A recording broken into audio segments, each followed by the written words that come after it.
Ladies and gentlemen, welcome back to the channel. With the Santa Claus rally officially starting tomorrow, I think we need to discuss what could happen for this market. Are you prepared or are you not prepared? Now, you're going to hear from Tom Lee in today's episode. You're going to hear from Ryan Dietrich as well in today's episode. And you're going to get my opinion on the Santa Claus rally and the setup for the early part of next year as well. I don't want to waste your time. We have a lot to get into. This is a very important episode today. Hit that like button as well as subscribe to the channel if you guys have not done so already. If you guys want to come join the trading community, come invest and trade alongside us, check that link out down below in the description of today's episode. Let's begin. So first things first, I think you really need to break things into two different categories, okay? Keep in mind Wall Street is forward-looking. So right now, there's going to be two things going on with the Santa Claus rally. There's going to be the tactical trade of, hey, look, these hedge funds institutions are underperforming the markets. Historically, this is the strongest 7-day period for stocks. Since 1950, the S&P 500 has averaged a gain of about 1.3%, and it's positive about 80% of the time. There's a lot of reasons for this. General optimism during the holiday shopping period, excitement for the new year. Institutions are away on vacation. They've already kind of done the big changes in their portfolio that they were planning on doing in October and November. December tends to be one of those months where there's a lot of tax loss harvesting that gets reinvested. Tax loss harvesting takes place most of the time in October and November. October mostly, but then November because everyone wants to be able to take advantage of the Santa Claus rally. And this time around, you know, it seems obvious that we're going to have a Santa Claus rally. Now, to what extent do we see this? I think that's a question of how strong is 2026 going to be? You know, I've found in my years the correlation between a Santa Claus rally and not having a Santa Claus rally. A lot of it comes down to what's the expectation for next year, right? If people believe we're going to have a bad economy next year, volatility, that makes people a lot more hesitant to buy the Santa Claus rally because a lot of people don't just buy the 7-day Santa Claus rally. They're buying into the next year as well. They're pricing in what the next year could look like. Specifically this year heading into 2026, it's pretty rare to be this uniformly bullish on a new year, right? A lot of the time people are kind of mixed. There's expectations of recession by some. There's expectations of a strong economy by others. This time around, it's pretty uniformal, okay? We're expecting inflation to fall.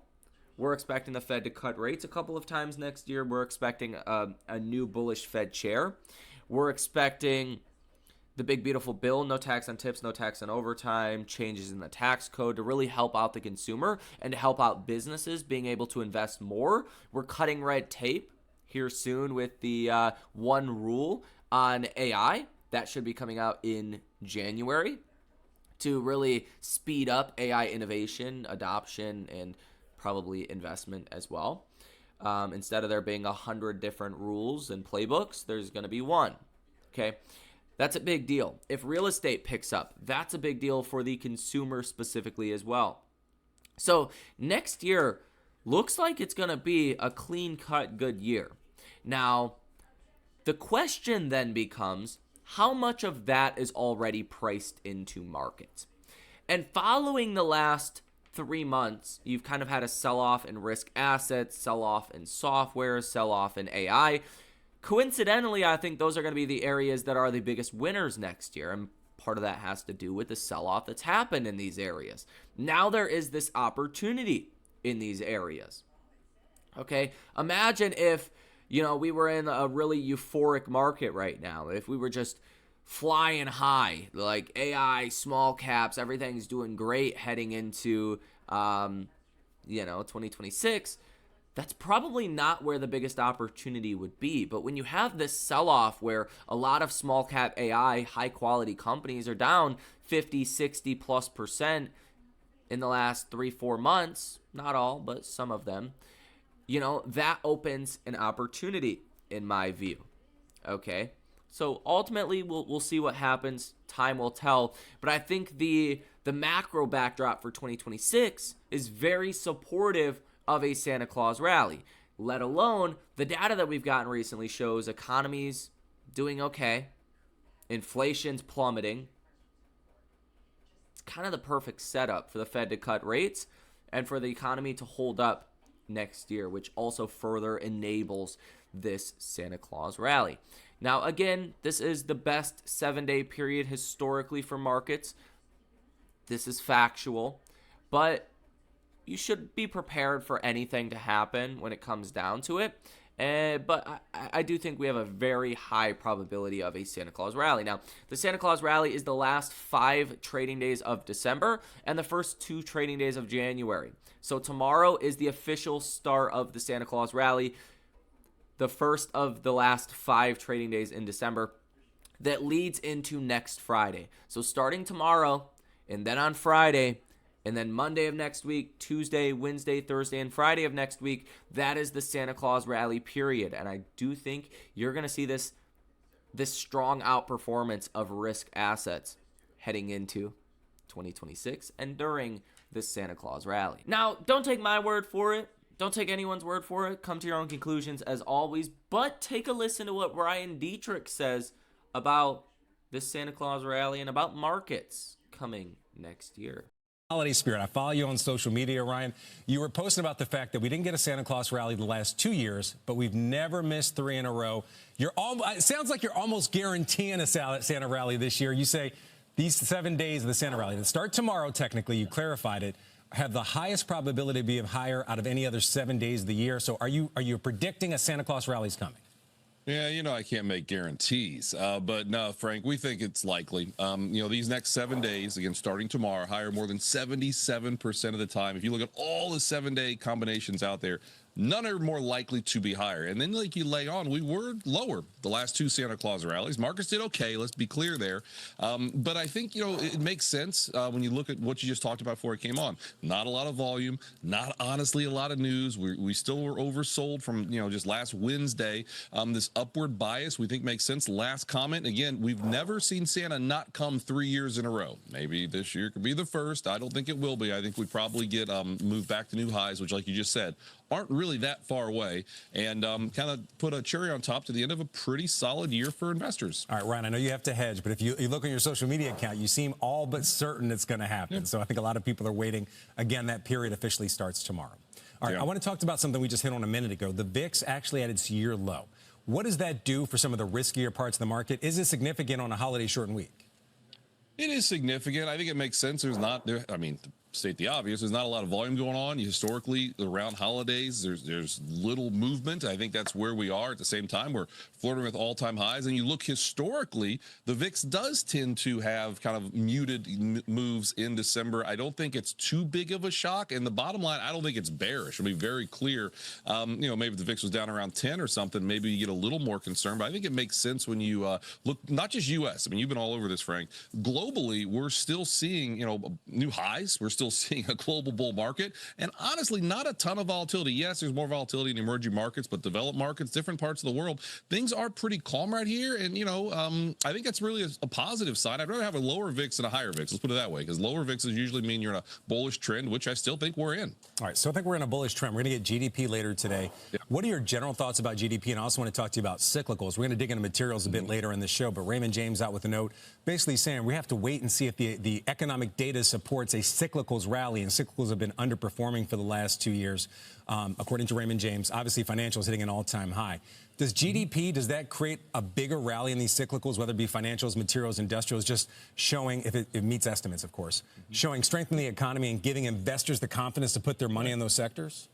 I think it will. Like you just said, the first half of this year, as everybody talked about, GDP up 2.2%. Half of that came from AI and CapEx. We get it. But the second half of this year, things have really broadened out, and that's a positive thing. I mean, we over 3% GDP growth second half of this year. Who really had that on their bingo card? Obviously, April when we had all the tariff stuff going on. Now to get to kind of together. we do cyclicals, right? We're overweight equities, yes, but you look at industrials, financials, parts of technology. I know tech's had a big pullback, but it's starting to come back here. Those are areas we think that as this global economy does better and reaccelerates next year, we like. And then one more comment on this: look at something like copper, silver, palladium. I mean, it's hard for us to think those areas will be breaking out to multi-year highs or all-time highs if the global economy potentially wasn't reaccelerating. We think the market is sniffing out again better growth, and that's why we do like those cyclical areas over defenses as we head into 2026. You know, as you mentioned, gold and silver, again, hitting new all-time highs yesterday. Yeah. Is that a bullish sign for the U.S. markets? And you're talking about the global markets, or is that a more bullish sign for maybe developing markets, international markets, the fact that we're seeing that kind of rise in commodities? Yeah, historically, when you have the strength in those particular more defensive commodities, it is more for emerging markets, right? Those do a little bit better. But I know I've been saying for a couple of years, came home with you saying, you know, I think gold and stocks are going to go higher potentially for years. I mean, we were one of the few places back in 23 that said that, because they can. Go back in history. There's a 5 and 6 year period where gold and stocks go higher together. I think we're still, well, clearly, I think we're still in that. Bottom line, we own a little bit of gold in our more tactical models here at the Carson Group. I think it makes sense. Even some of our longer term strategic, we added earlier this year too. So it makes sense to have a little bit of gold here. And also one more thing, metals and mining, right? You look at silver, you look at copper, you look at steel. A lot of those names are doing very, very well. But one more comment, Frank, they're just now silver and copper are breaking out above levels that they were trading at years ago. So it's not as extended as gold. I think a lot of these other commodities play catch up to gold in 2026, and metals and mining is a nice way to play that. Now, I also want to share with you what Tom Lee said on CNBC as well today. And, well, what you need to be watching for. So take a listen. 26 will hold for your money. Let's ask our panel. Everyone here at Post 9 today. FundStrat's Tom Lee, Hightower's Stephanie Link, and CIBC Capital Markets' Chris Harvey. Tom and Steph, both CNBC contributors. One and all, it's good to have you right in front of us on the desk today. All right, Tom. So, 2023, we turned in 24%. 2024, we turned in 23%. Pretty good this year, too, 17%. Next year, we fill in the blank with what sounds reasonable to you. I think it's still possible to have a double-digit year. There have been 12 times in the last 100 years where markets posted 3 years at 20% gains. This year hasn't finished yet. Globally, half the time, markets do even better in the following year. So I think next year is a year where the debate's going to be, is the bull cycle over or is it going to extend? I think it's going to create quite a lot of volatility in the first half, but I think GDP growth stronger. We have a dovish Fed. Valuations are reasonable, so I think we end up exiting very strong. Why a lot of volatility in the first half then? Part of it is the Trump tariffs could get overturned. There is a possibility of an extended government shutdown. The nomination and then confirmation of a new Fed chair is going to take 3 months. That could be very controversial. I think all of that happens in the first half of next year. How's that sound to you, Steph? I think that sounds really great. The economy is on solid footing. We've been talking about that all year long. Last week, we got some really encouraging data with regards to weekly jobless claims. Inflation came in a little bit better. We've talked about the H8 Federal Reserve loan growth, lending. That's actually at a 9-week high, all-time high for loan growth. That's very bullish for activity overall. The industrial metals are at all-time highs. And you have global central bankers, including the Fed, getting more and more closer to the neutral rate. That's a good thing. And Fed cuts take a while. There's a lag impact, and I think that's going to bode well for next year. And then you have the one big, beautiful bill. $150 to $175 billion going into the consumer's hands, going into corporate America, so CapEx continues. You add it all up, and I think you have double-digit earnings growth. There are some numbers out there that are a little high, like 16, 17% in earnings growth. I'm not there, but I do think you're going to see low teens. Mr. Harvey. I think high single digits is reasonable. Single.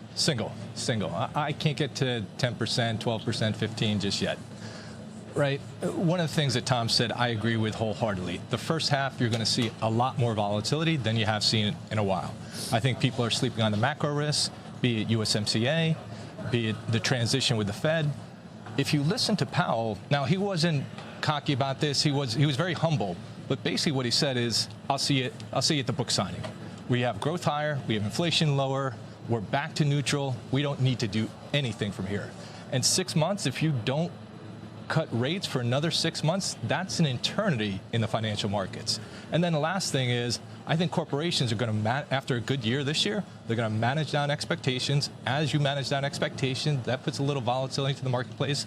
And lastly, risk is priced very, very expensively, either in the equity markets or the credit markets. It doesn't take much to upset the apple cart. You want to respond to that? Valuations are very attractive, especially in other sectors beyond tech. Yeah, and we have to keep in mind the equal weight S&P 500 PE is 17 times.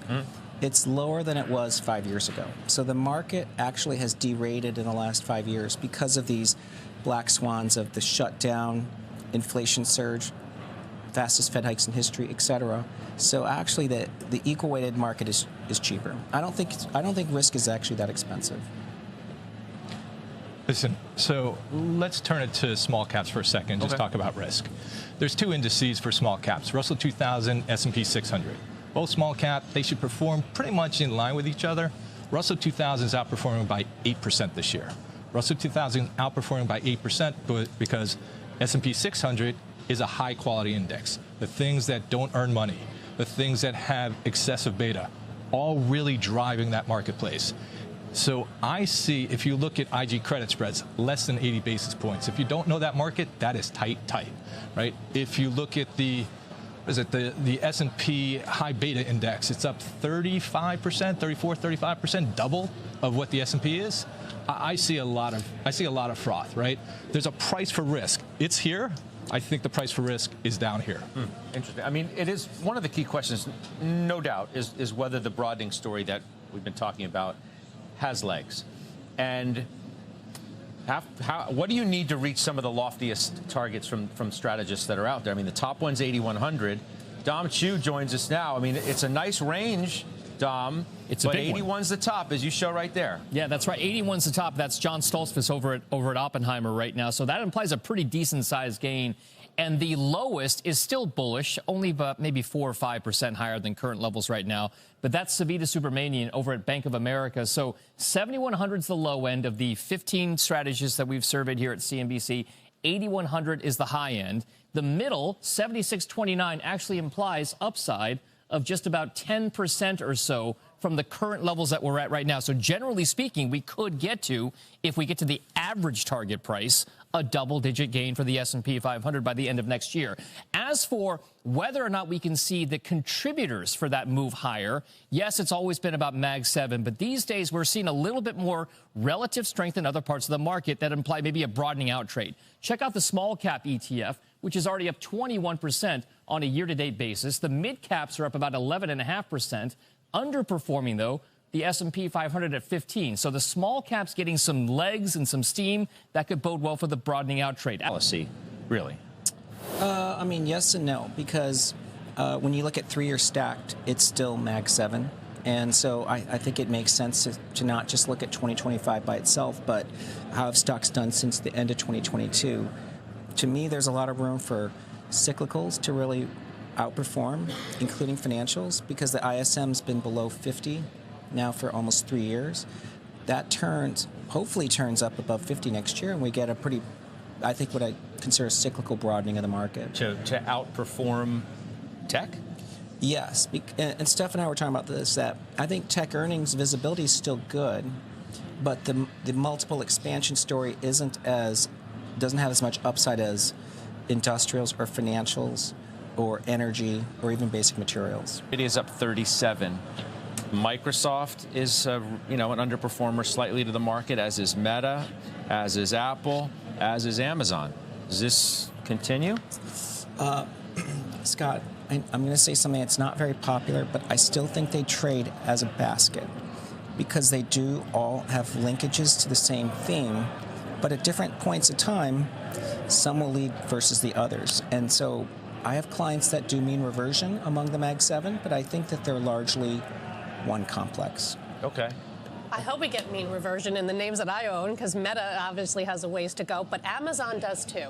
Now, we could obviously listen to different opinions on CNBC all day long, but, I think when you boil these things down, strong economy, Fed cuts, inflation falling, AI alive and well, consumer generally getting stronger. To what degree, we'll see. If real estate picks up a lot, then that's going to be a big deal.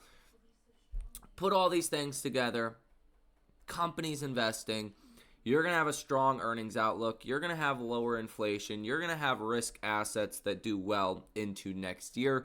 And I think for a Santa Claus rally and even the beginning of 2026, you price these things in until we get the volatility catalyst. Like, I agree with Tom Lee. We're going to have the ruling on tariffs from the Supreme Court. That's going to cause some volatility at some point. You know, these things are coming. They're going to happen. I don't think the government is going to shut down again because everyone's seen how destructive that is.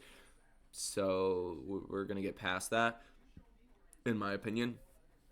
But there's going to be things that happen next year. But broadly, the backdrop is very strong. And for some of the areas that we are investing in, there's such a dislocation and disconnect between these companies' fundamentals and where they're trading at, that I think there's a lot of opportunities. So let me know your thoughts on this down below in the comment section. Hit the like button as well as subscribe to the channel if you guys have not done so already. Have a great rest of your day, and I will see you in the next one.